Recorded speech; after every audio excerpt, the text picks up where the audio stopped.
We're living in the final part of the last days, undoubtedly the final part of the final part of the last days. This is the end of the world.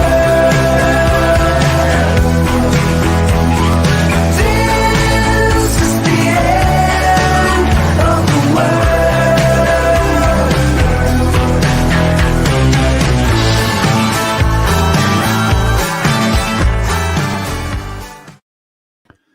Hello and welcome to the Last Days live stream, the show that brings welcome levity to the end of the world, lifting the spirits of many of you battling boredom, loneliness, or anxiety by infecting as many as possible with comfort and distraction as the apocalypse unfolds. How is everybody? So, at the start of today's live stream, we have 69, according to my stats, watching. And wow, lots of comments coming through already. Thank you so much to all of you. Gabriel Spedding, a veteran from the Facebook days, from the coronavirus lockdown days, says, finally, I will be able to wake up in the middle of the night to watch the live stream live because I'm not working today. Well, I hope you are enjoying it live, Gabrielle. Leia Bryant says, hi, I'm new here. I'm not an ex-JW, but I am an ex-cult member. I hope to make friends here because there isn't an equivalent size online community for ex-NIFB like there is for ex-JWs. NIFB does ring a bell, actually. I'd be interested to hear more, Leia. But yeah, welcome. Make yourself at home. Melanie says, hello, my friends, Colorado, USA, in the house. Lloyd, I cannot thank you and the crew enough for the info and effort that goes into your work. Much love and support. Thank you so much, Melanie. So Leia has already answered someone else's question. NIFB is New Independent Fundamentalist Baptist.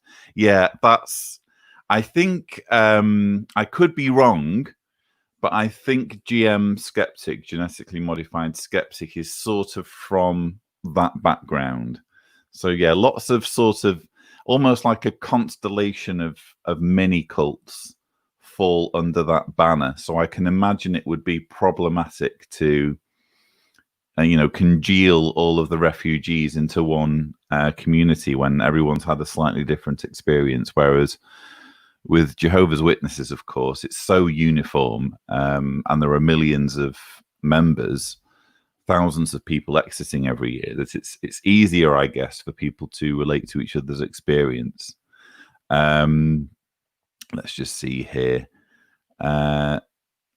So there's nice to see Eric Larson in the chat. Liplock No More is here as well from Arkansas. I remember how to pronounce it. Thank you. Yes, lots of comments coming through. Let me just scroll through. Arliss Scott says, Watchtower in Focus was really good today. Thank you. Yeah, I enjoyed doing that show. More than anything, it was nice to get the Rolf Feruli issue addressed because I've been so inundated with, when are you going to talk about Rolf Feruli's book? And so it was nice to kind of comprehensively go over what's happened there in Norway. I think we more or less covered every conceivable angle or question that could arise. All that remains is to see whether he wants to be interviewed on the channel. I can't imagine he would, to be honest. I'd love to interview him. I just feel as though I think he's in a very different space mentally to where I am and to where probably most of you are.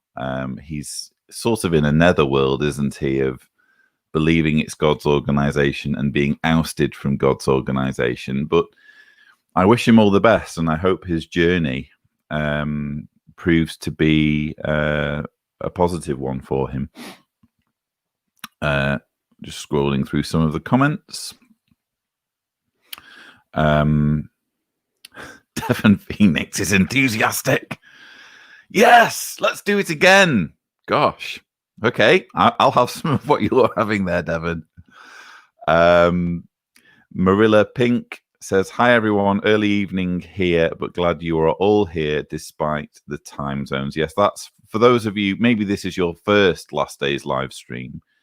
The reason why we do 2 every week at different times is to try and accommodate the different time zones. So this one is more for, I suppose, people in Europe and Australia, because right now in Europe it's sort of early morning, sort of breakfast show time here in Europe, and in Australia it's sort of early evening or late afternoon, I think. So yeah, it's a convenient time for those 2 time zones. But for America, most of America is asleep. However, as I'm already seeing in the comments, some are defying their sleep to be here for today's Last Days live stream. Bill the Pimo, all aboard the Last Days train, sporting a rather neatly trimmed beard there, if I may say, Bill the Pimo. Nicole De Lima seems to be East Coast USA. So there, I was saying earlier, there will be some here defying sleep patterns to be with us. So thank you so much. Oh gosh, it's just done that thing where I've been scrolling through trying to read all the comments and it's just leaped forward. I hate when it does that because then I miss a whole bunch of comments. And thanks, by the way, for the super chats that are coming through. There's one most recently from Teresa Zertucci, who says midnight here. Gosh. And we also have one from Laura Sun. I'm just going to read it. I'm at work in Illinois, USA, working the night shift. Thanks for all the videos and info. I'm glad you're live and I had notifications on. Yes, always have your notifications on, John Cedars viewers. Your videos helped me leave the JWs a year ago. Well, that's very nice to hear, although I accept that probably my videos did help, but as I try to make clear whenever people say very kind things like that, my videos would be useless if not for you having the intellectual honesty and bravery that currently 8.5 million Jehovah's Witnesses are unable to muster. So big pat on the back to you. Leah Bryant also sent in a super chat, so thank you for that, Leah. I'm hoping to start a YouTube channel for my former cult like yours. Do you have any advice? I already have a subreddit, NIFB.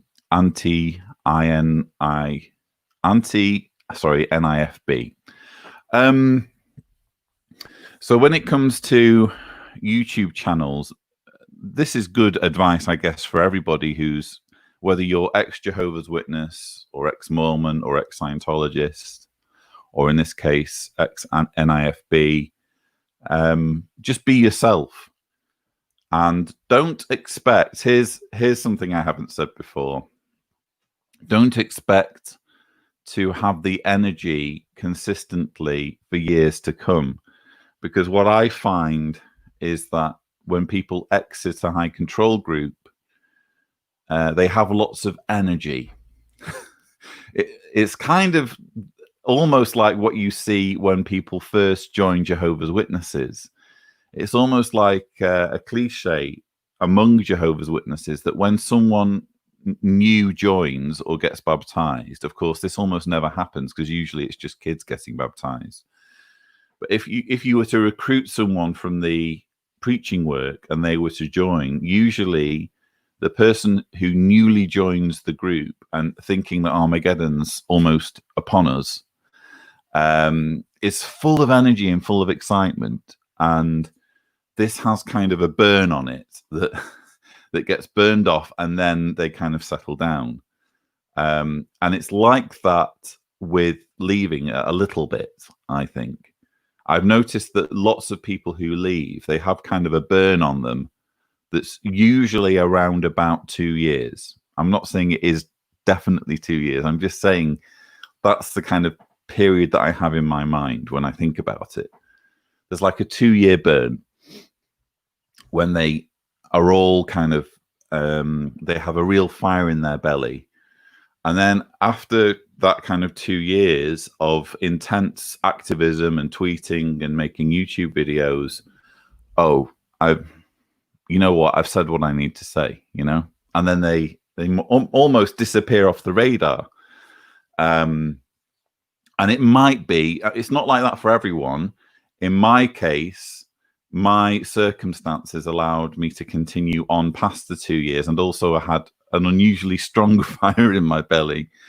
And by the time there was kind of an overlap between me probably exhausting my initial energy and it becoming a career, because people, probably what I had to say resonated with people, so it kind of acquired a bit of a life of its own. So but when it comes to actually making YouTube content, my advice is to not force it. Say something, say what you need to say when you need to say it, and don't say it for the sake of saying it. Because if you're just mouthing off in front of the camera and you don't really mean it and you don't really care about it, that will come across. So talk about things that you're passionate about, things that you care about. Don't expect that it's going to last forever, because it might not do. And actually, if you do run out of things to say, or you do run out of energy, that's not a bad thing. That's part of your healing process. And what else? Try and do your best with. I guess it relates to what I've already said, but just sincerity. I think people relate more to sincerity than to high production values. You can have the best equipment, and by the way, most of my videos are just filmed using a smartphone. You know, you don't necessarily need the most expensive equipment to make YouTube videos. Most of the investment in my videos goes into lighting. The little piece of advice for you there, if you're a YouTuber, full stop. Lighting is everything. If you have good lighting, most cameras will look okay on YouTube. But yeah, sincerity, I think, and having a real passion for the subject is more important than the technical side of things. Because if, again, you're just mouthing off in front of the camera, maybe it's different for other people, but I personally don't find that particularly compelling. But I have seen some of the most shared XJW videos are the ones where there isn't high production values, and someone's just literally pouring their heart out into their smartphone. I spent an unusual amount of time on that one, but it was a good one. Let me just see. Matt Divitt says, are you going to do a rebuttal for the Gilead graduation? No, I don't tend to do rebuttals to those. Interestingly, it was because of the Gilead graduation that I got my live streaming privileges removed for 3 months, because myself and Mark O'Donnell attempted to live stream the Gilead graduation, and we were very naughty. And I got slapped with an immediate sanction for doing that. And there were some interesting things to talk about, but the way I like to do it is I like to focus on the actual broadcasting episodes, as in, I think there's 9 of them in the year. So there isn't one in June, and there isn't one in December or January, but all the other months there is. I like to focus on those, and if there's anything absolutely out of the ordinary in the Gilead graduations, I'll try and usually work that into my summary of the worst videos of the year at the end of the year. So that's sort of how I'm doing things at the moment. Now we have, and thank you, by the way, to I have an eclectic mix of panelists waiting in the green room. So I can divulge 3 from Australia, 1 from Romania. So I look forward very much to being joined by them in a moment. But it's time to read, I'm afraid, from Take Back Your Life, Recovering from Cults and Abusive Relationships by Janja Lalich and Madeline Tobias. We're currently working our way through chapter 9, Coping with Emotions. This is Coping with Emotions post-exit from a cult or abusive relationship. And the subheading that we're up to is Feeling Like a Failure. People who leave cultic situations frequently feel that they are failures for not having stayed. Typically, cults blame their members for everything bad that happens, which is why former members tend to continue the practice of self-blame, as illustrated here. Janice M., Martin M., and their children were asked 3 times to leave the community due to improper attitude, even though they were quite hardworking. Each time the family was ejected, virtually penniless, it worked to re-establish itself in the good graces of the leadership. Having spent more than 20 years in the cult, this family of 10 found it challenging to adjust to regular society. They lacked marketable trades and skills and missed the group, which was like an extended family. Feelings of failure and hopelessness always led them back to the community. The final time the family was cast out, however, they did something different. They sought out others who had experienced a similar fate. Together with other excommunicated families, they found the support they needed to recover their independence and not go back. You may be experiencing significant low self-esteem or a lack of self-confidence, and you may be excessively self-critical and self-blaming. These are common attitudes for people who have been in cults. If you do not examine these attitudes, you may have trouble getting your life in order. It is helpful to keep a journal, perhaps using it at the end of the day, and record everything you did, the new feelings you felt, the people you talked to, and what you read or learned about the world and yourself. Each new experience presents an opportunity and a lesson for you. What did you learn? What would you do differently next time? How could you have avoided a problem or turned it around?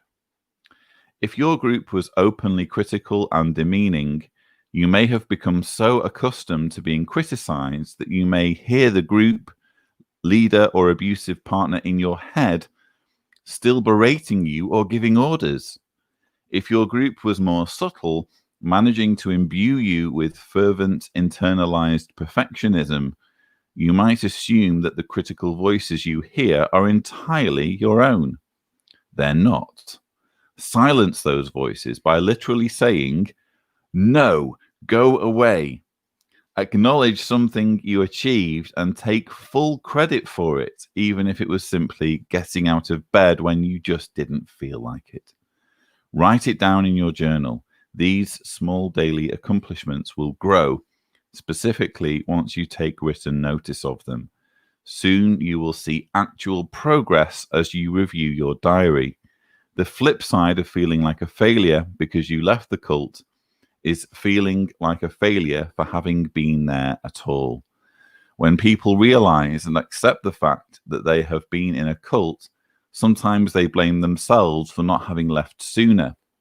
Self-education is key to getting rid of those thoughts.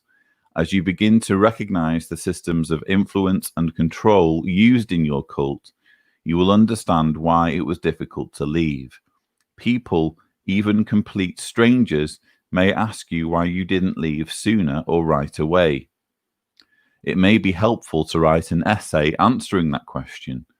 Focus on the precise persuasive tactics and control mechanisms used in your group, as well as the emotional dynamics that kept you there. Being able to explain this to yourself and others in time will be a great relief.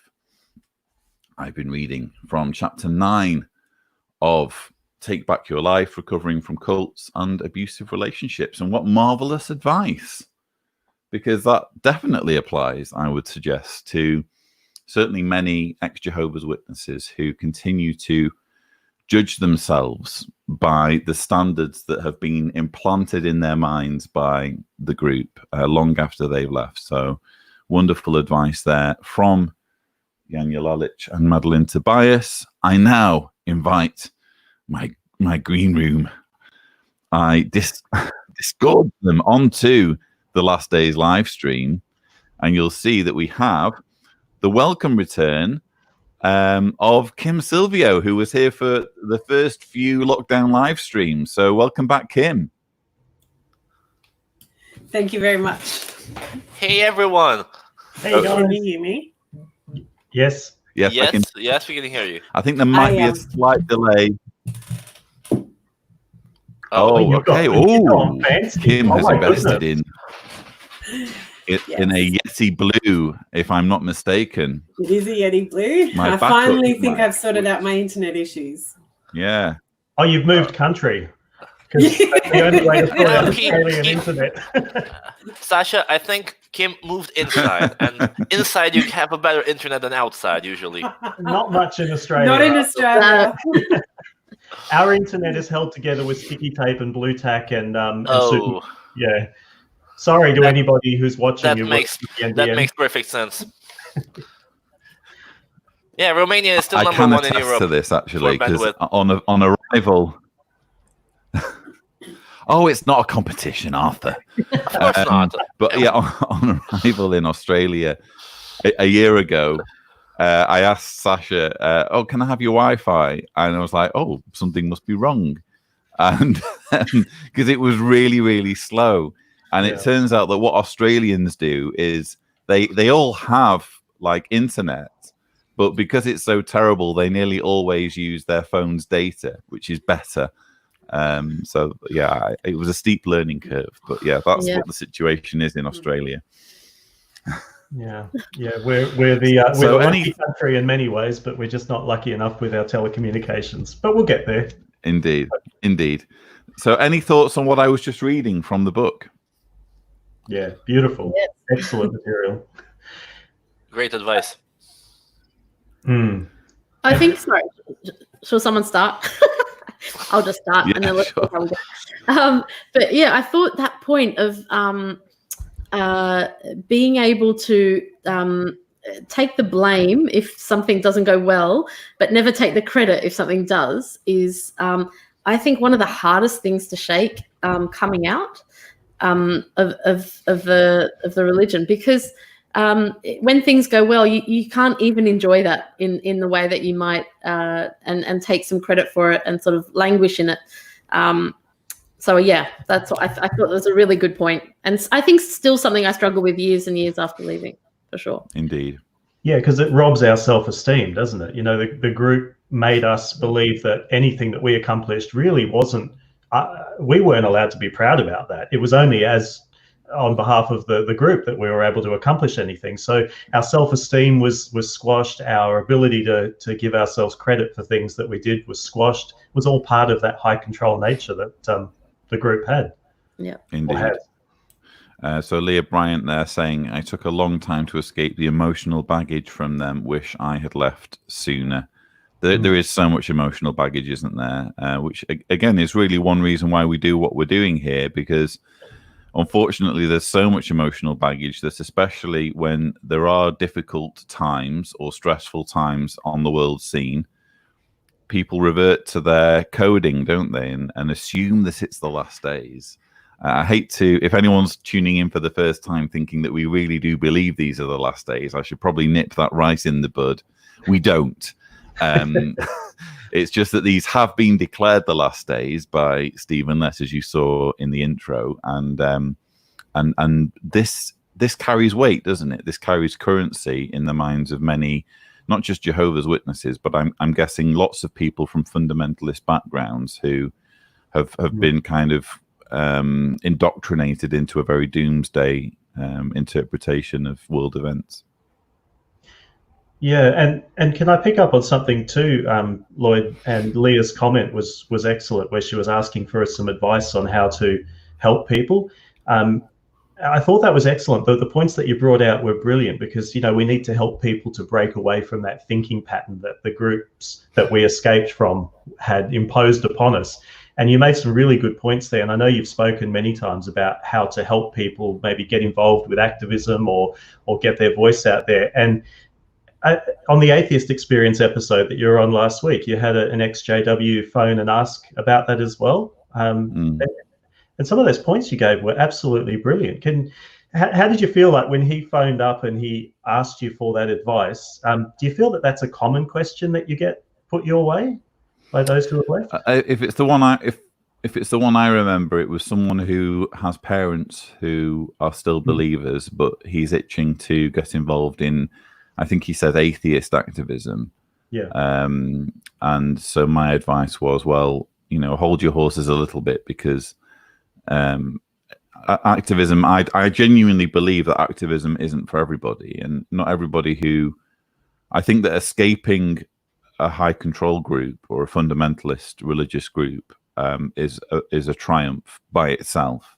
That's the victory. If you can kind of pay it forward in some way, that's a bonus, but the real victory is just escaping. So consolidate that victory first would be my advice. And if you feel you absolutely must involve yourself in activism, don't feel it has to be on YouTube. I think Matt echoed this, didn't he? It doesn't have to be, putting yourself out there in front of the whole world. There are things that you can do behind the scenes, or there are ways that you can do activism anonymously that are just as helpful to people. Covert Fade's a good example of someone who's been helping people for years and still no one knows who he is. So there's different ways that for different circumstances. Yeah, and that's a good point too, because there's consequences once we all put ourselves out there. As we all know, family relationships can be strained. We can lose contact. So in the case of the young guy that phoned up Atheist Experience, I think that was the point. He could lose the stability of his relationship with his parents, and that's something people need to weigh up, I guess. And so it might be wiser to just do work behind the scenes, supporting people or supporting those who are already out there. Otherwise, it could be that living an authentic life is worth it. It could be that you think, well, no, this is who I am, and I'm not going to let the fears and indoctrinations of previous generations stifle my experience in the here and now, which is fine. But it's better to come to that realization after a long period of careful thought and introspection, because some people really, really do need their relationships, especially with their parents, no matter what the cost, to being able to live authentically. So again, everyone's different, and it's just one of those things where I suppose the rule of thumb is, if you want to do something and there's a price attached to it, think about it. There's no rush. I guess that would be my basic advice. Don't feel as though the clock's ticking and the world's going to end, and unless you put up a YouTube video. I think it's a really good point. But Lloyd, I'm just going to say that I thought you said there were 3 people from Australia, but I definitely see a 4th person in one of our screens here. Yeah. A 4th. Yeah, I'm not in Australia. Head there. Kim, can you hold that puppy? All right. Yeah. You see now. Now we can potentially monetize this video, because if anyone is watching from YouTube to review the status of this video, as you will see, this is not a video about serious adult topics. This is actually a video about dogs. We just incidentally happen to be talking about fundamentalist groups, but really the main subject is this adorable dog. Kim, what can you tell us about said fluffy animal? Well, Teddy's a cavoodle. He is nearly 2, and he is really demanding in case someone hadn't noticed him scratching my arm to get up. And yeah, he's very cuddly and very smoochy. I wonder what's going on in that little furry mind as he looks at the screen in front of him and probably beholds his own image. I know. If he sees himself, he'll bark. I just have to say that the fluff, the fur around his nose is the best thing I have seen. It looks. Does it all has a mohawk? Yeah, just look. I gotta mohawk him. But just specifically above his nose. Maybe he might be picturing himself launching a YouTube career. We could just see. Perhaps. I would watch that channel. Sunday Morning says, beautiful wee puppy. He's so adorable. Bill the Pimo says, that dog is reading the chat and judging all of us. Bill feels rather intimidated. Say hello. Say hello to the viewers. Look. He's gorgeous. Hi. There's very nice. Absolutely, yeah. Teddy, can you see? Well, thank you so much for establishing the fact that this is indeed a video about fluffy, cute animals, and not about serious adult subjects. We're having a slew of super chats come through. Lloyd, your activism woke me up with your easy-to-understand videos. I encourage everyone who has benefited from your work to join your Patreon to support you. I didn't tell Hayden to send this, by the way. Thank you so much again. He's a good man. Hayden's a very good man who we know personally, and he's had to battle his way through as well. So, hi, Hayden. Great to have you along, mate. And thanks for supporting the show.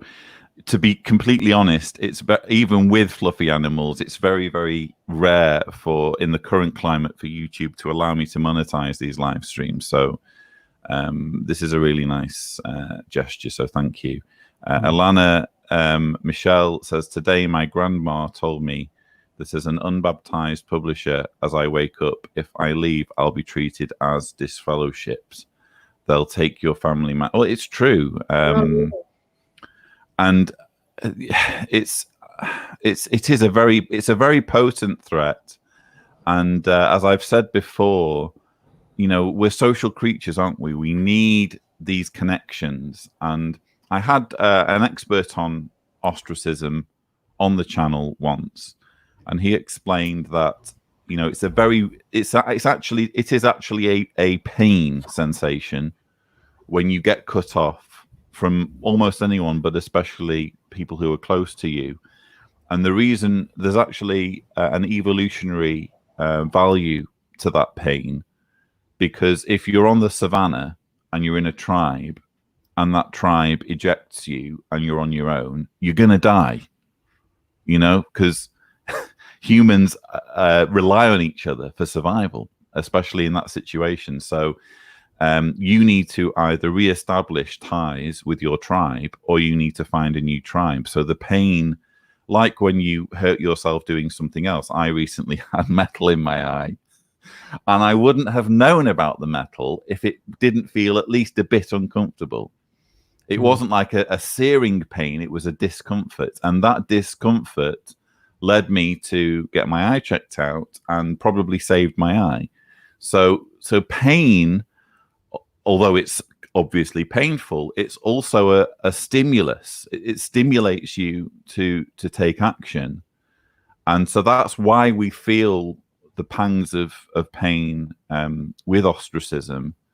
And sometimes, especially if there is a way of maintaining these ties and simply fading, do it, try it. It's one of those situations, I don't know what you feel, panel, where there is no one-size-fits-all solution, Yeah, there will be consequences or repercussions if somebody does take a particular course of action of activism and their family are full-on devout in the religion, call it Jehovah's Witnesses in this case. So it all comes down to what people are willing to sacrifice and where they stand. And there is no crime if they choose not to go in the public spotlight and just choose to support people behind the scenes. So, you know, if that pain of ostracism is real, if there's a real threat perceived there, nobody expects anybody to speak out publicly. Use a pseudonym. Go onto the support chat groups that are online, use a pseudonym and support people that way. That can be really beneficial. Go to some of the private support Facebook groups. That can be a really good way to show your camaraderie and support of people.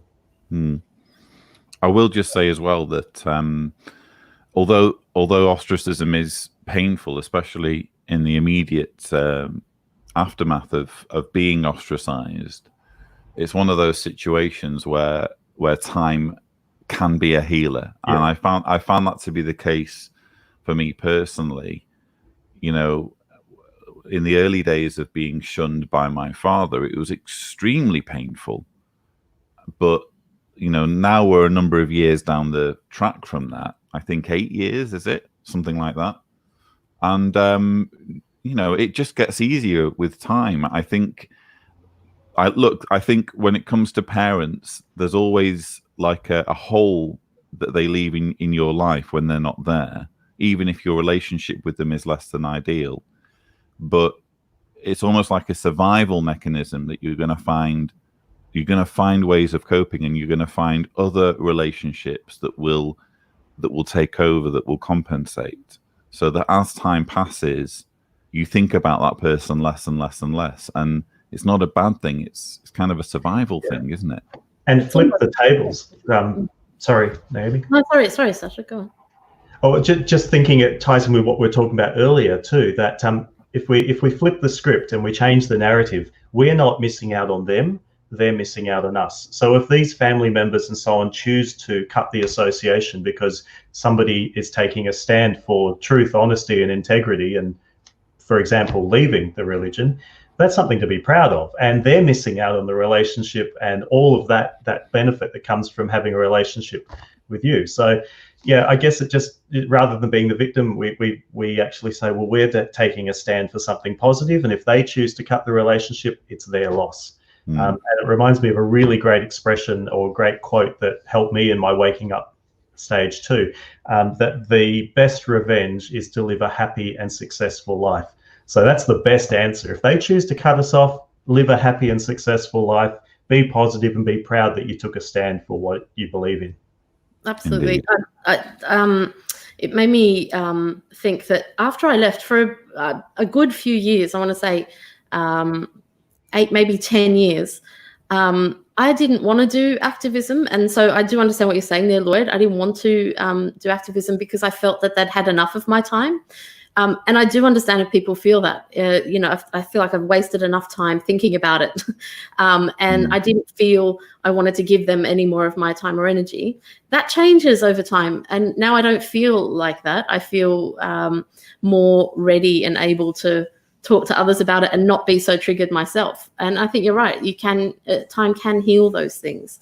And the way I look at it, and this is not for everyone, but for me, it works.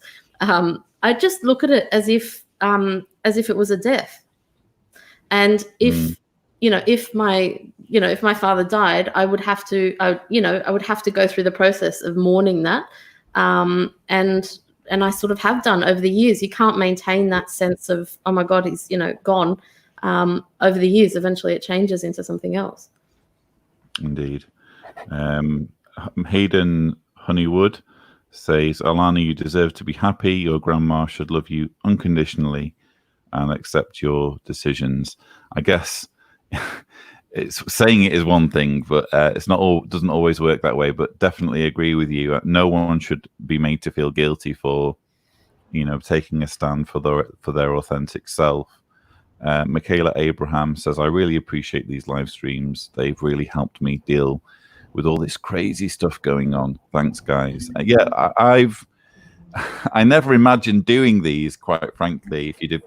If I'd have gone back in time 4 months to before coronavirus became like a massive thing worldwide, I never imagined doing these live streams at quite this frequency, but I am. So as long as I can continue, and as long as this wonderful panel and the other team members can continue, let's do it. Let's get this thing done. Can I just throw something else in? Let's go to our first segment, shall we? Who wants to go first? If his bandwidth permits, I suggest that Sasha kicks us off with some poetry. You can hear me? Yep.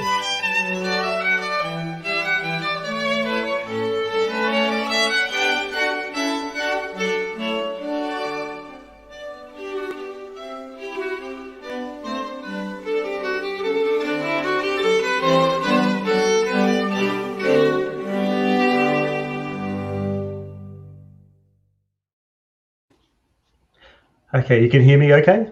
Yep. Yep. All right. Here's one that will actually tie in with what we were talking about in many ways too. Cult leaders come in many a shape and size. They expect exclusive devotion to keep your eyes on the prize. They make outlandish promises of a future grand, a utopian ideal, but in return they demand that you smother and stifle any critical thinking. In effect, they demand that you just shut up and keep drinking the metaphorical Kool-Aid, yes, the magical fluid that keeps followers entranced and that keeps them all stupid.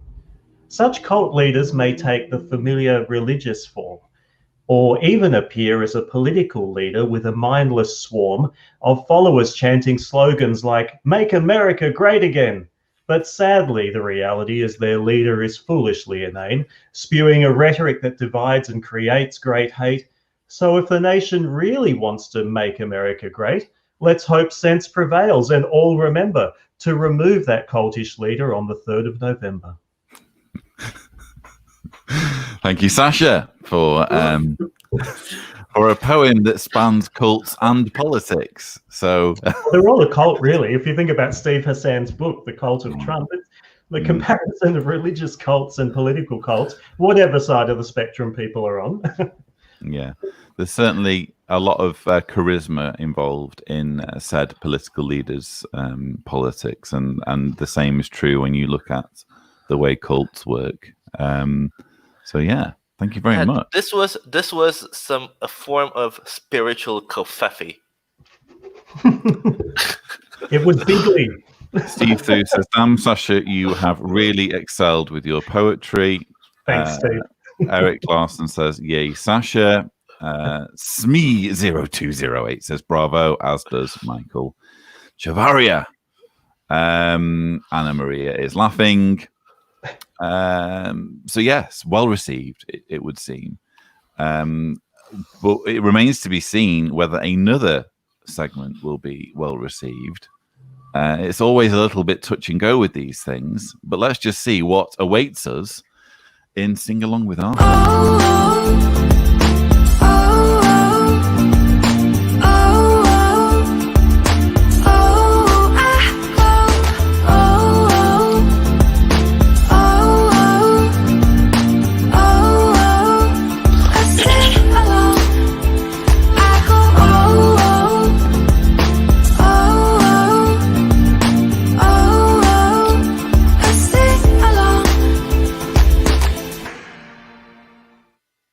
Welcome to this Wednesday's installment of Sing Along with Arthur, the segment that combines your beloved hits with the not-so-popular Kingdom melodies and sometimes adds that spicy apostate twist that you can only find in the last day's livestream on the John Cedars channel.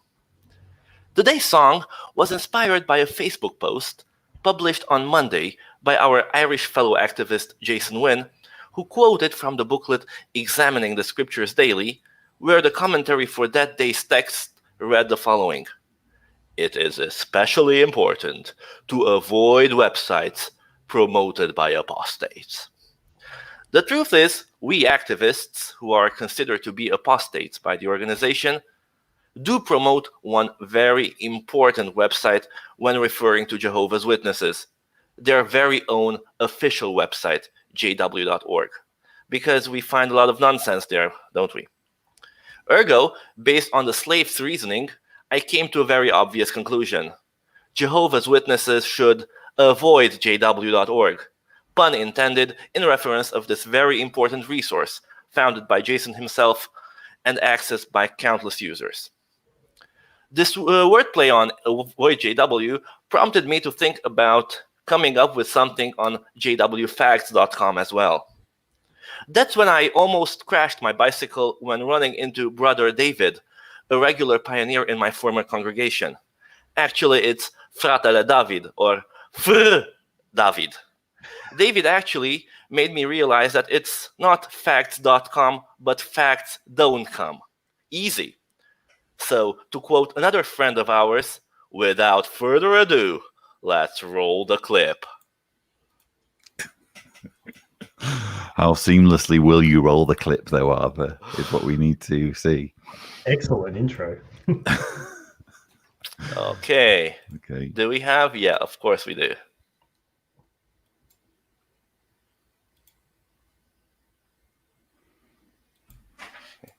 Play. The box. Yep.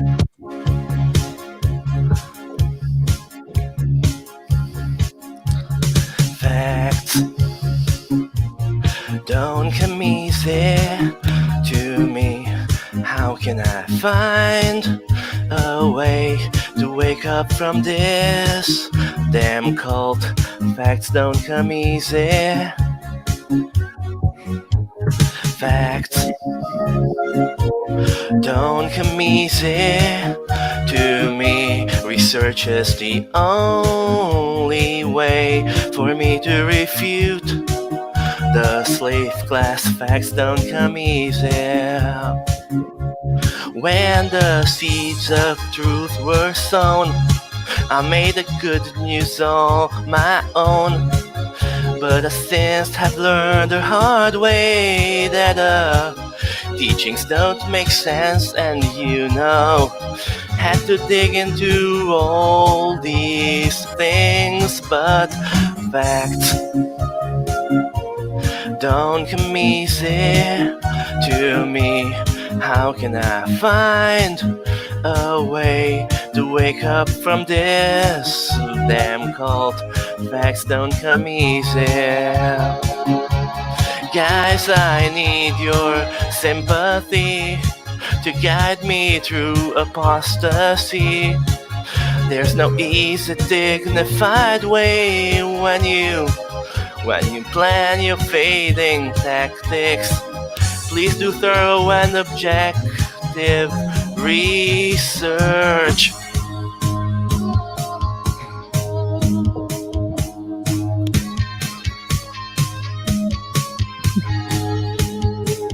Oh, sorry. Yes, the mag guitar. Sorry. Don't come easy to me. How can I find a way to wake up from this bloody cult? Facts don't come easy.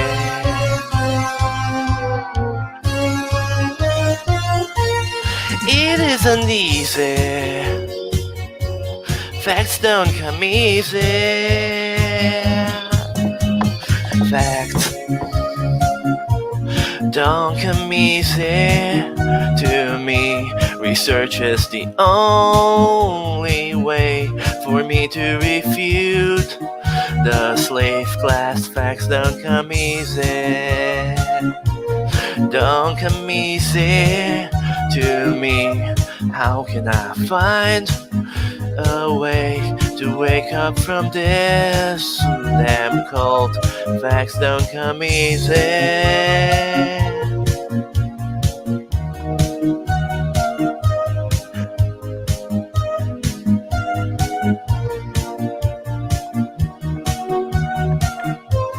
Facts don't come easy.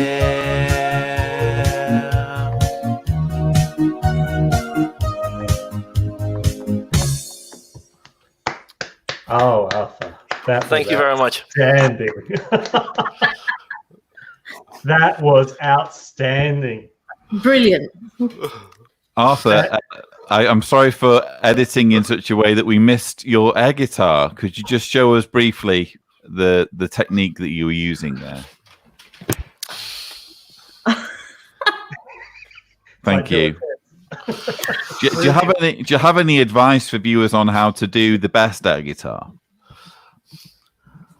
You just have to feel it in your blood and guts, ladies and gentlemen. I definitely- Arthur, I am upset with you. Arthur, that is one of my favorite songs, and you have annihilated it. Yeah. Thank you, Kim. You did the same thing with Hotel California for me, Kim. So I do sympathise. But I've never heard Arthur quite as breathy. Like that was a real kind of sexy, breathy voice you pulled off there, Arthur. If that's what you were looking for. Oh, thank you. Well, Arthur's not a stranger to performing. He's played in many bands around Romania, and you've been along with at Eurovision as in the entourage at Eurovision a couple of times, haven't you? Yes. Wow. Smee0208 says, "Marry me, Arthur." Michael Chivaria says, "Awesome." Andre, no, actually, sorry. Jasmine B says, "Bravo." And Mark Weatherall says, 10 out of 10. Wow. Exquisite Eyes says, "My sides hurt. This is gold." That's Sam Fade. Hello, Sam. So, Hello, Sam Fade. and Randy says Arthur was tearing that guitar up. So, lots of appreciation, I think, for your performance there, Arthur. By the way, Sam, thank you for your poem. I'll bring that out in one of the next episodes. So we'll get to that one. Do you do autographs, Arthur? Yes, of course. Okay. Maybe you can help Cynthia out there. That would be nice. Definitely. So, I was a bit worried when he stood up. That was my only. I just had a slight, and then it was fine. you just never know with Arthur Yeah, what dress he might be in. YouTube live again. He seems to be fully clad on this occasion. You know, I do have my tight pants on. Anyway, it's time for our next segment, and as you can probably guess by the power of deduction, it's time for Naomi's Bible Box.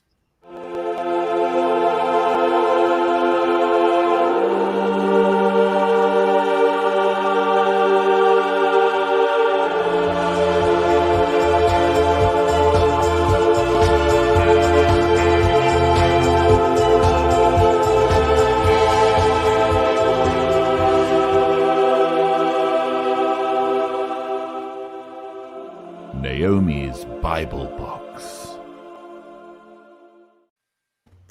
Well, thank you, Lloyd, for that beautiful introduction. Today, in my box, which is in reference to television, is an idea for a show that I'm hoping you might be interested in. The show's called Big Father. And just to tell you a little bit about that, the show features a group of contestants known as humans who live together in a specially constructed planet that is isolated from the universe. The humans are continuously monitored during their stay, and they gradually get evicted. The last remaining housemate wins the competition and is awarded eternal life in heaven. But in this series, contestants will be invited into the diary room to share their thoughts and feelings, but there will be no response from Big Father. They just need to figure out what's happening next by flicking through the pages of a book written 2 centuries ago. The most shocking eviction was in week 1, actually, when Big Father surprised everyone with a double eviction. Adam and Eve lost popularity when they talked to the snake in the house and ate the one thing in the pantry they were asked not to eat. The shopping challenge in week 4 was to sacrifice something very precious. So Abraham won that one with a whopping $450 for the house when he almost killed his son, who he coerced into the house on the pretense that they were going to have a lamb barbecue. So that's the show this week, Big Father. That's awesome. Yeah, I would watch that. You would watch that? Definitely, yeah. That's brilliant. And much like Big Brother, Big Father, there's always eyes watching you. So that whole concept, there's no escaping it. There's always eyes watching you, even when you're in the bathroom. I like the diary room. I like the diary room that no one's listening to. That's right. Well, listening maybe, but not responding. Cynthia Luna says, lamb barbecue, I'm hungry. But let's not forget that next season we will have Big Father, the Christian Congregation edition. Will there be a special intruder episode where they just bring somebody in to sort of infiltrate the house and upset the evil slave edition. The evil apostate. Yeah. like rocks beneath the water? That's brilliant. I'm sure that'll get greenlit, Naomi. That's awesome. I hope so. I love the fact that Abraham fully told Isaac that we're gonna go up here, just bring that wood and everything will be fine. And Isaac fully says, hang on, but where's the lamb that we're supposed to be barbecuing? And Abraham, don't worry about the lamb. Don't worry about it. God will sort it out. Just lay down on this. I'll just see if it's big enough for a lamb for me for a moment. Yeah. There's actually quite a funny, I don't know whether you've heard of Mitchell and Webb. They famously did the Are We the Bad Guy? Are We the Baddies? Dressed as Nazis skit. Right. They also did a skit about the Abraham sacrificing Isaac, which is quite funny. If you just type into the YouTube search Mitchell and Webb Abraham, I'm sure you'll find it quite quickly. Thank you to Deviant Soul for your super chat. Your efforts may have much more impact on the lives of others than we probably imagine. That's very kind. Thank you, Deviant Soul. And also nice to see Rianne, recently recovered from coronavirus. Just loved the excellent introduction to this song, Arthur. Brilliant. Always lovely to see you on the comments, Rianne. And I hope you're in good health over there in, I think it's Austria. I could be mistaken. Nevertheless, nice to see a veteran of the show from the coronavirus lockdown days. 202 watching at the moment. I don't know whether you guys remember, but when we were doing the coronavirus lockdown live stream, limited as we were to Facebook and Twitch, our audience was 80 or 90. Sometimes we'd get 100, and it's already double now that we're on YouTube. So it's nice to have more people to talk to. Yeah, instead of having one congregation, we have two congregations. We do. And do we talk about the elephant in the room, which was the reason why we started these live streams, the coronavirus? Sure.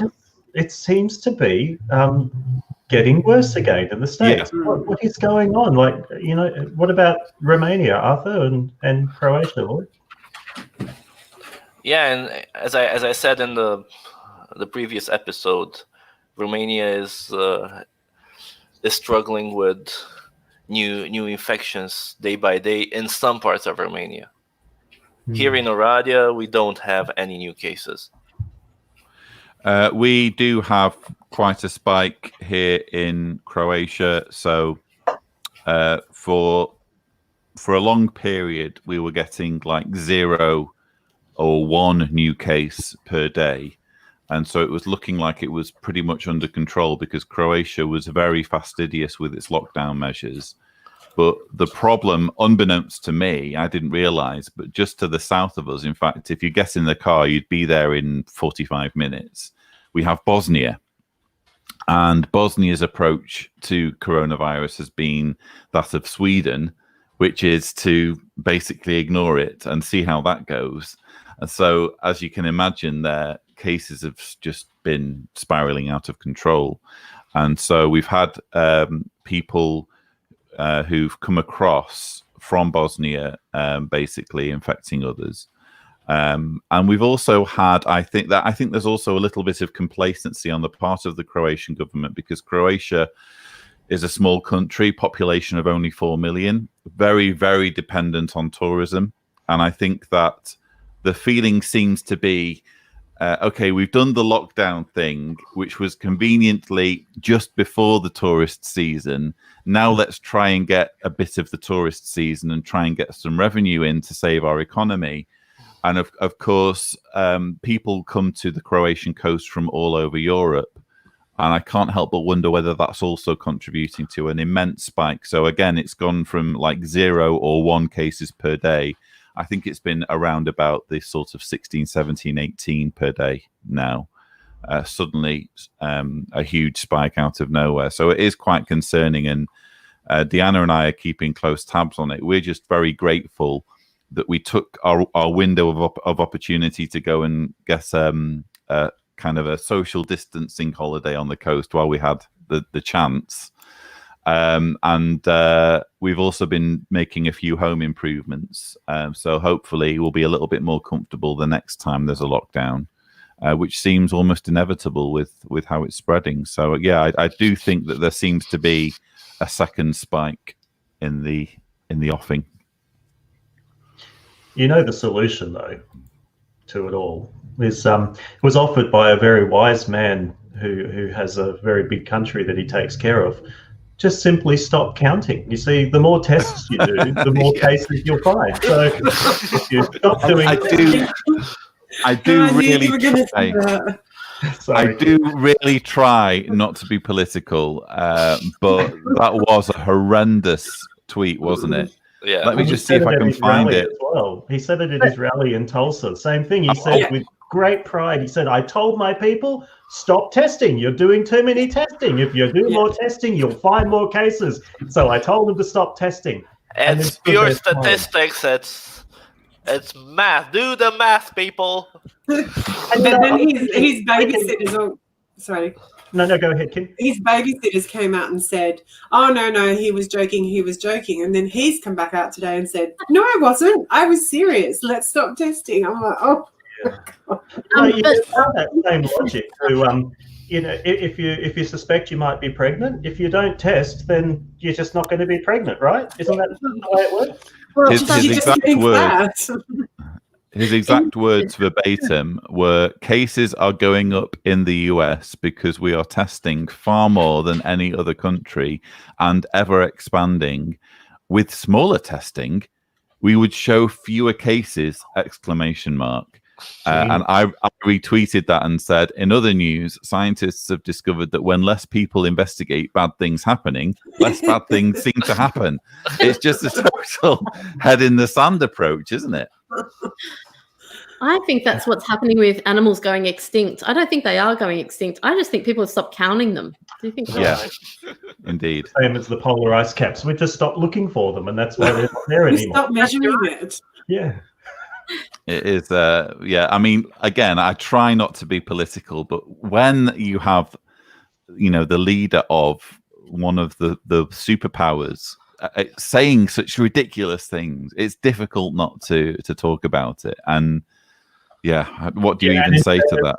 We would say that regardless of whether it was a Democratic leader or a Republican leader or Labor or Liberal or any other, we would say that regardless of who says that comment. Yeah, indeed. Yeah, because we're apolitical. I mean, we don't like to get involved in politics. But when there's such great material to work with, what can we do? I do not endorse Steen One's advice, but Steen One seems to be drawing inspiration from said individual. It was said individual's recommendation. It was actually. So quite a few comments coming through. Arkansas government officials expect worst wave in September, says Liplock No More. Yeah. I like that Liplock No More. I like that name. Oh, she's great. She's by the way, we have a new, I think we've talked about this on previous shows. We have a new Discord for the John Cedars channel for my work, and Liplock No More is a very enthusiastic user of the Discord. So, and you can get access to the Discord by pledging $1 per month. That's all it costs. Let's see. Liplock contacted us via JWsurvey as well in the early days of their awakening, and it was really awesome to have their support for the work that you do and the rest of the team does. So thank you, Liplock. Dweller of the Earth says, I agree that Trump is like a cult leader. I think there are so many parallels, and it's worth mentioning. His spiritual advisor recently said there's a network of demons working against him. Yeah, so I compare, because I think you said it best, Naomi. I mean, you were obviously alluding to the fact that Jehovah's Witnesses are supposed to be politically neutral. But I can remember as a JW being mortified by George Bush, because George Bush kind of had a bit of a reputation for being a little bit stupid, you know? But George Bush was like Einstein compared to exactly. Yeah, I can't imagine if George Bush had been in office now. I can't really imagine us having this conversation. It would just be, you know, it would literally be a case of, if you don't like him, it's probably for political reasons, and it's not like it's something that you have to voice, you know, on a show like this. But when you have such ineptitude and such silliness to the point where someone's saying, actually, if we stop noticing bad things happening, you know, it won't be such a big deal, you know. Yeah. Do you know, Lloyd, I was still a JW when Donald Trump came to office, and it was just crazy, the amount of people, oh, this is a sign, and he hates religion, and there was so much hype. So the fact that he's still the president with what else is going on at the moment, it would just be feeding the propaganda. Like, I can't believe. Be crazy. Yeah, I see a lot of similarities between the way that he gets fueled up with his speeches to the way that Tony Morris, or probably Tony Morris, you know, when Tony Morris gives a speech and he gets a few chuckles from the audience, and it kind of bolsters him, and it gets him a little bit more, you know, with those disgusting public talks that we've heard him give at conventions. And I see the same with Trump when he has his sycophantic audience sort of fueling him on with claps and cheers. It just makes him say more and more divisive and hate-filled comments, just the same as Tony Morris. Tony Morris will call down fire from heaven on people who dissent against him, and Trump will foment violence between the factions and the political allegiances. And as Deviant Soul said yesterday, answered on Facebook Sasha's post with, if Trump argues like this, you could also say that among JWs there are no pedophiles because they don't report them to the police. Lloyd, I'm feeling quite left out because I didn't get a segment. So given that Covert Fate is not here, can I please have in the news segment? Yes, you can, as long as you don't mind the fact that your face won't be on the segment, because I do actually still have the intro from yesterday's Watchtower in Focus. So I can give you the music. It will just say Mark O'Donnell introduces the news. Is that okay? That's okay. Okay.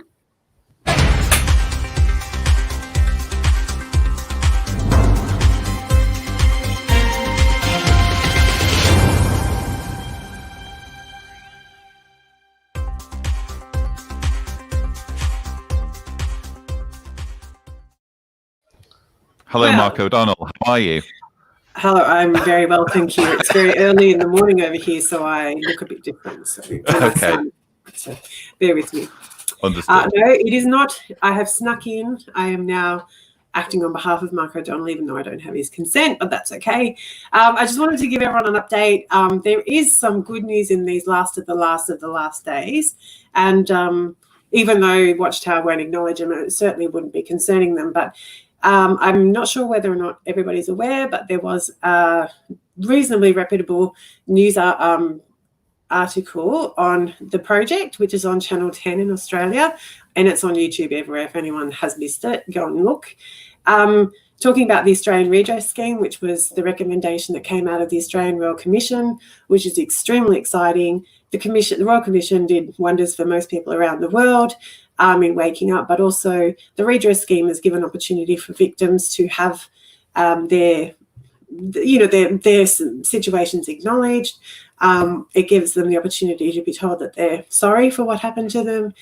They get them some counselling and some other, mental health support, and also they get them some, obviously financial compensation, which probably will go towards mental health facilities, because I'm not sure what it's like in other countries, but in Australia, mental health facilities are very expensive. So that being said, there are only 10 cases or 10 people from Jehovah's Witnesses in Australia who have actually lodged. And I can only encourage you to consider the lodgement, consider filling out the forms. I'm more than happy to help any Australian who needs help to fill out the forms, because I do understand that they are quite intense and quite difficult. So I'd be more than happy to help. And the reason that I'd be happy to help, firstly, to get individuals to get some sort of support, but secondly, the night after the project report from the Channel 10, there was the Minister for Social Services came on and said, if Jehovah's Witnesses do not join or agree to join the redress scheme by the 30th of June, which for those who don't think of it, it's next week. Yes, I know this year's gone crazy. If they don't agree to join by the 30th, there will, not may or could be, or we'll look into it, there will be repercussions. So the way I look at it, I hope that every person that puts an application in gets what they deserve, what they're entitled to in accordance with the redress scheme. But if you don't, if you can't get, if you don't get anything out of it, the fact is, I would hate if the government go ahead and cancel their charitable status and then people don't, the Watchtower appeal on the basis that they haven't had enough applications. We didn't join because there's no need, etc., etc. I know we all would be devastated that charitable status may be then given back to them. So please, please, please, please, please look at the news, check it out. It's all over YouTube. If you have trouble, contact support. Sasha will definitely be able to hook you up. I can, thank you, Sasha. That's Lloyd. Thank you, Lloyd. We'd be more than welcome. Like I said, I'd be more than willing to help anybody who's got issues. I know the paperwork is strenuous. I know that it can be challenging. I know that it can have mental health effect. But anyone that's seen my story knows that I'm a survivor of mental health, not a victim of child sexual abuse, but I do understand mental health very, very clearly. No judgment, free of charge. The whole reason, I just want the whole government to understand and know that we have something decent. I don't want Watchtower to have any wiggle room if and when their charitable status is taken away. So that is the news on behalf of Mark O'Donnell and Covert Fade. Signing out. Oh, that was brilliant. And yeah, wow. I didn't even, you know what? It didn't even occur to me, Kim, that there'd only been 10 people lodging for redress if Jehovah's Witnesses were somehow forced kicking and screaming into that scheme. That again, they've recently, put their cards on the table and said, actually, we don't want anything to do with this. Interesting that they're only saying this now at the 11th hour, and they didn't have the courage to make these arguments months ago when everyone was wondering whether they would or wouldn't join. But yeah, sorry, go on. I think that what happened is that Watchtower, as is, I don't know, I've said this before and I've never been able to, get it out correctly. Or effectively, but Watchtower make a decision. This is what the law says, and therefore it is. The reality and Watchtower land are completely different places. So I think that they thought, oh, we'll read this legislation. Oh, we found a loophole. We don't have to comply, and that's it. That's the minister has very clearly come out and said, we will take further action, and their charitable status will be taken away if they don't lodge a notice to join before the 30th of June. They then have until November. I'm just not sure of the date. Not sure if you know, Sasha. It doesn't matter. November to actually join, but they have to lodge an intention to join by the 30th of June. If they don't, they'll lose their charitable status. Okay. The government will take action, and that would just be the best thing that could ever possibly happen. Far more damaging. But I don't want them to have the grounds to appeal if, only 10 put it in, wasn't worth it. Yeah, well, I can only echo what you were saying, viewers. If you are in Australia and you are a victim of child sex abuse among Jehovah's Witnesses. We want to help. There's nothing stopping you from doing this yourself, of course. You can go through the regular channels without our help or assistance. But if you do feel as though you need a helping hand, Kim is actually a retired lawyer, and she's offering her services free of charge. Just send us an email to this address on the screen, support@JWsurvey.org. The team will make sure it goes before Kim, because Kim is on the team, and we'll make sure that you get pointed in the right direction, and we'll give you any assistance that you need. So thank you very much for bringing that up, Kim. Yeah, no, and there's also been a bit of a movement in the UK, I think, where people who are involved with ICSA are actually sending letters and submissions to the Australian redress scheme, trying to make it like an identification that this is not just an Australia problem, this is an around the world problem, so that if it does happen that their charitable status is taken, the government actually has a really strong understanding of this is not just an Australia problem, this is a problem around the world, and actually will strengthen the case. So if there are people outside of Australia who see this and they're interested, please tell your story to the redress scheme via an email, letter. That would be fantastic as well. And I can confirm too, thanks for sharing that, Kim. The organisation is doubling down with its defiant attitude, saying that it does not qualify and does not need to be part of the redress scheme. In fact, there was a phone call made to a member of the service department, and the question was put to them, will they join the redress scheme? And they very clearly said, no, it doesn't apply to us. We don't qualify. We don't have the institutions in place, such as Sunday school and those sorts of things that separate children from their parents. Therefore, the redress scheme was never set up with us in mind. So the arrogant view that they have, the narcissistic view, you might say, where they're just looking at the scheme as some sort of an attack against them. But then they made a little comment. They said, and if somebody does get a payment through the redress scheme, well, that then takes away their opportunity to launch personal legal proceedings.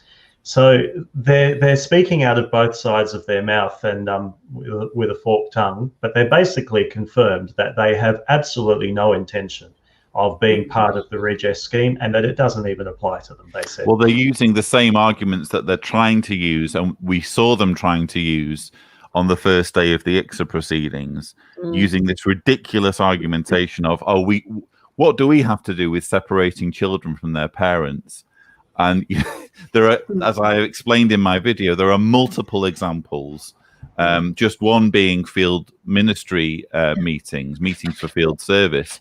In the organization's own propaganda material, there is a video showing an elder or servant separating children from their parents to assign them work partners. And we know that there are cases where the elder or servant who's in charge of this meeting for field service has selected their abuse victim in this way. So how they can say that children aren't separated from their parents is just ridiculous.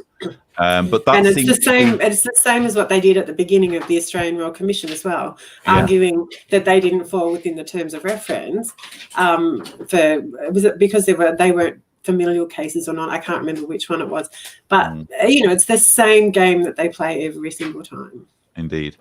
Thank you to Bob Oak for your super chat. Talk of removal of charitable status in Australia due to redress scheme. Is it time to petition governments en masse about the human right to change religion versus the evil weaponization of family? Good question. I suppose let's take things one step at a time. And when it comes to child sex abuse, the Australian government doesn't seem to be mincing its words in saying, no, this is something that they absolutely need to be held accountable for.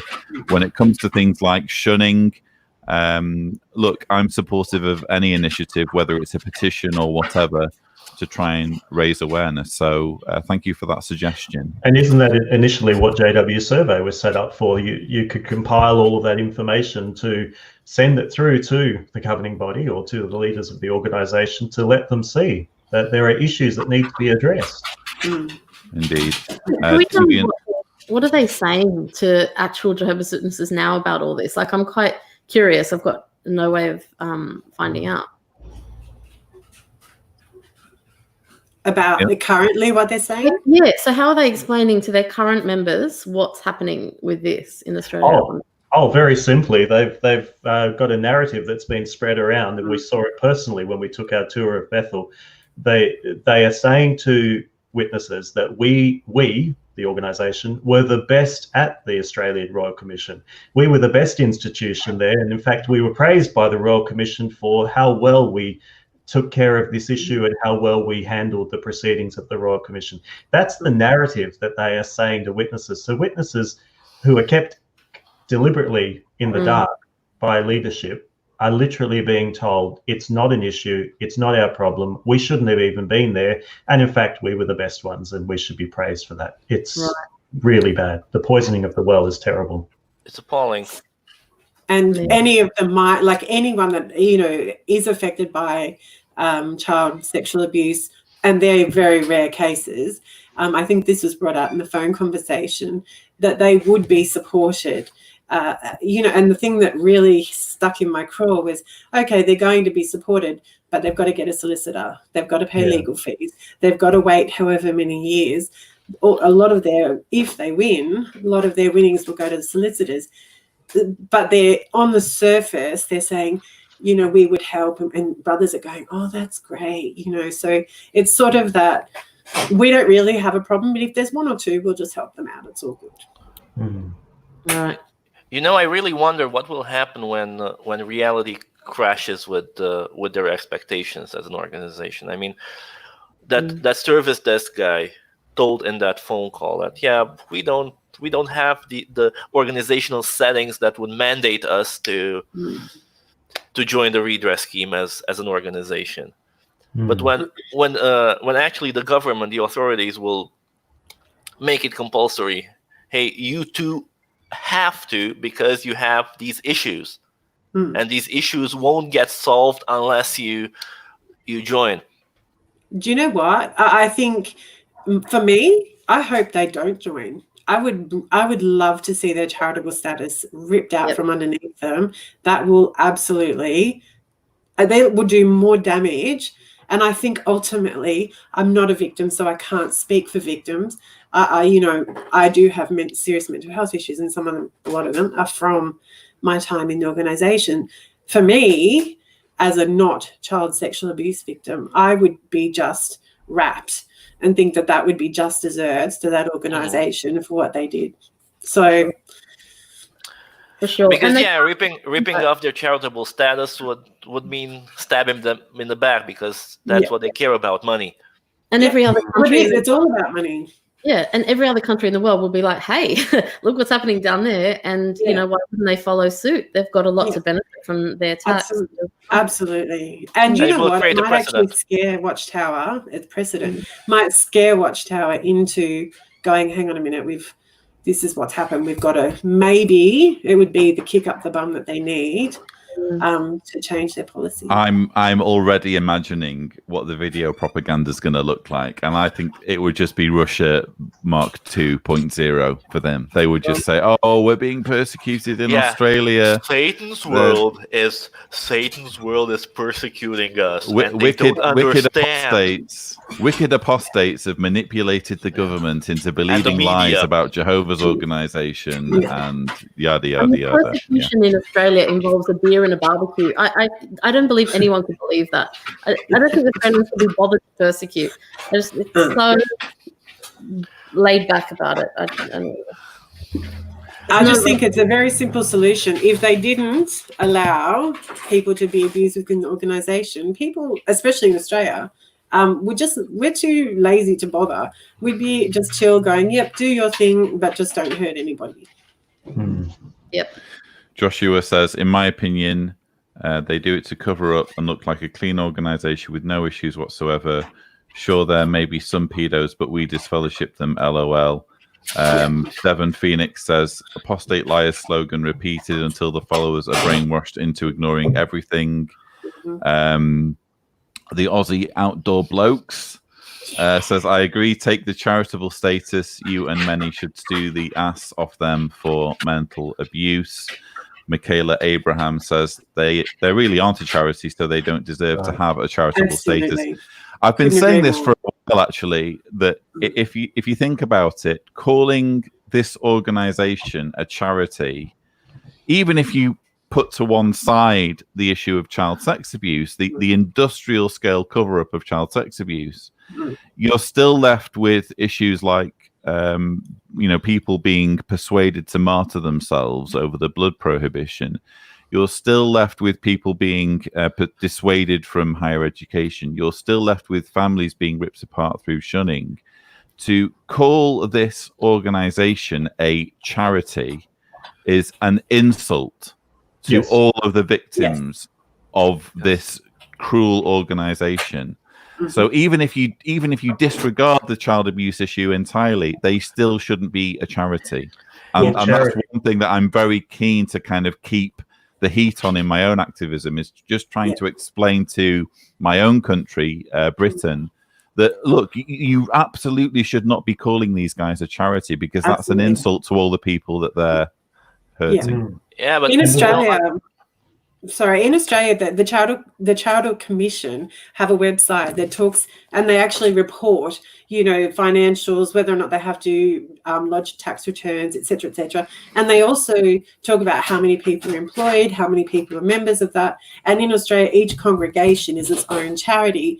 And then you see volunteer hours for the year. So, St. Vincent de Paul would have, they count up how many people they've got, how many hours a week they do, and they'll put in 10,350. There is not a single charitable page of any congregation in Australia, and I've checked many, and I'll stand corrected if I'm wrong, but find me one that has any hours registered per year. So just based on that, how can the Charitable Commission continue to grant them status when they're not doing it? They're saying we are doing 0 hours towards charitable work. And what are they giving back? What charity denotes that if people are in need, you get something? If you go down to the Salvation Army and you need a box of cornflakes because you're starving, they'll give you that. That's an act of charity. If you go to Jehovah's Witnesses and say, I'm sorry, we've got no money for groceries this week, and the account servant is asked to write a check and give them some help, no, not on you. Well, see, the problem is the Kingdom Hall's not open. According to the statistics, they did 0 hours. So they weren't even there to offer any support. But Kim, maybe there's an issue because they're very good at reporting hours. So what's happened there? I know. But see, that's different because it's to Big Brother. Yeah, it doesn't talk, as opposed to Big government. Father, we learned earlier. A Big Father and Big Government. Different. I think the main problem here is that there is a loophole in the law. I mean, granting all religions automatically charitable status. That's the main reason why cults like Jehovah's Witnesses are being granted such privileges. Yeah, that's the case in the UK. And actually, I wrote an article for the National Secular Society.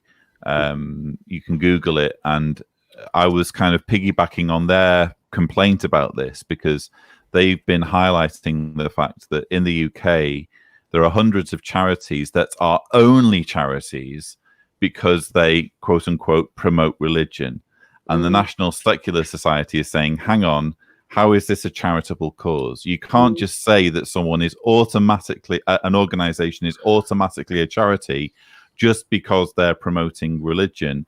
And in my article, I said, well, it's not like the Jehovah's Witnesses are promoting the concept of religion or multiple religions. They are literally just promoting themselves. Yeah. So how on earth is that a charitable service? That's a fair point. Very fair.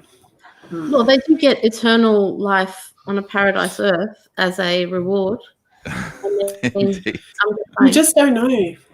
The other thing that I said earlier, I wrote, I don't know if I said it, but survey no. I wrote a letter to the Department of Social Services in Australia, basically begging them. and just saying how much I support the decision if they do blah blah blah. I can only encourage that we have like an opposite.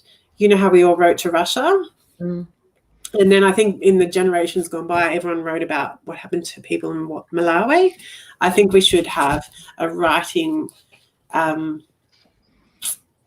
do you call it? A writing campaign. Thanks, Lloyd. Which we can give anyone who wants it the address, how to address it. If you're overseas, we'll tell you how to address it to Australia, to the department to say we support you in taking away their status.